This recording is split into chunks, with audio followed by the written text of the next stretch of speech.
I'm Ryan, and this is going to be a walking tour of the range at Yonder Ranch. We're going to start out here with our bowling pins. Got about 12 bowling pins. Some of them have been shot up, some of them haven't been shot very many times. Good for practicing before a bowling pin shoot. Then we have our little handgun two-tier rack here. On the bottom here, you've got knockdowns.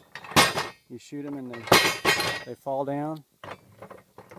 I like reactive targets, just get more feedback from your shots. And then we got these steel gongs up here that just swing when you hit them. So those are a lot of fun. And on the end, of course, we have our little half-man silhouette.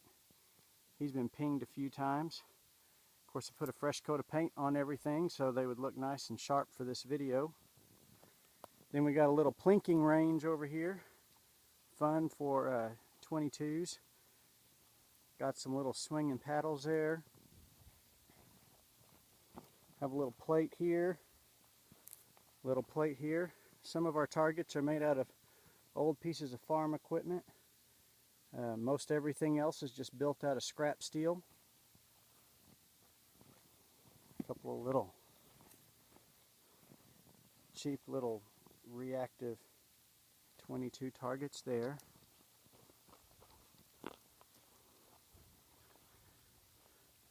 This square tube steel is fun to shoot, nice and thick. Handguns won't go through it. Rifles will go through it. But it's all scrap steel. It's cheap. It's easy to replace. And then more just little pieces here. These little old plow pieces are really fun reactive targets. It's a good size for shooting with 22s, with handguns, and they fall down when you hit them. So a lot of fun to shoot those. Got some plates up on stands here. That's an old plow disc. I got several of these plates that are made out of plow discs. Again, those make good targets. That one's only been shot a couple of times. You can shoot them a bunch of times. If you finally wear one out, they're cheap and easy to replace. Of course, that's hanging on a target hanger there. Got that at Walmart. Now they sell their target hangers in the lawn and garden section. I don't know why they're not in sporting goods, but target hangers are in lawn and garden section at Walmart. Some spinning paddles here. Now that are fun to shoot. Just be careful, don't shoot your frame there. Again, more plow pieces. And again, these are fun little reactive targets. Knockdowns. You get audio feedback when you hear them, hear the shot hit them, and visual feedback when they fall down. Another plate there, that looks like a cap off the base of a tank for an oil tank. But again, just scrap steel hanging on a target hanger from Walmart.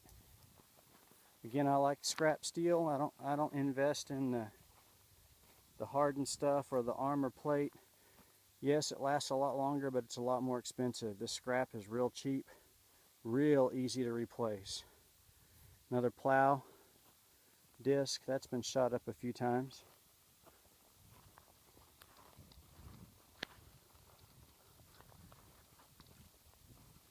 Come up here, we got some steel plates and gongs and another half-man silhouette. Various sizes here. It's kind of fun to go from big to little on these. Little half-man, again, not bulletproof. Those 223s will go right through them real easy. I think he's only 1/4 inch. But you can shoot him hundreds and hundreds of times before he wears out. And again, real easy to replace if I need to. These guys here are pretty thick. I found these in a scrap yard. These are some kind of, they said they were stops that they use when they change out valves in large pipelines. They were already cut. The little stems were already attached to them. I picked them up scrapyard for 25 cents a pound. They make perfect targets. They're thick enough. The 223 will not go through this, as you can see. So they make great targets. Now it'll penetrate into it, but it will not go through it. Here's another one here, a little bit thinner. 223 will almost get full penetration on this guy here. As you can see on the back, got a bunch of dimples there. Trying to get a good shot with the camera. There we go. It dimples the back side of the steel, but only very rarely does it go all the way through. And a little bit further up the way here, got a nice big steel plate. He's been shot a few times. He's just being supported by a little board, so sometimes he'll fall down, which it's always fun when your targets fall down.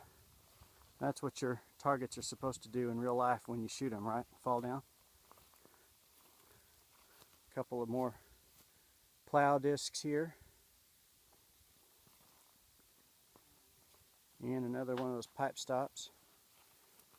That guy's brand new. We hadn't even shot him yet. And then of course, last target we have way up the hill here, this is what we call the bell. It's just a big piece of pipe. It's hanging free. Makes a nice loud ringing sound when it gets shot. And since he's up at the top of the hill, we stacked up some tires behind him. Now I know tires are not bulletproof, not the best thing to use as a backstop, but they'll at least deform an errant round and slow it down and hopefully keep it from flying beyond the boundaries of our property. So that's it for the walking tour of the range at Yonder Ranch. Hope you enjoyed it. Please send me your ideas, your videos, and your pictures of your ranges so we can all improve our home ranges and keep on shooting.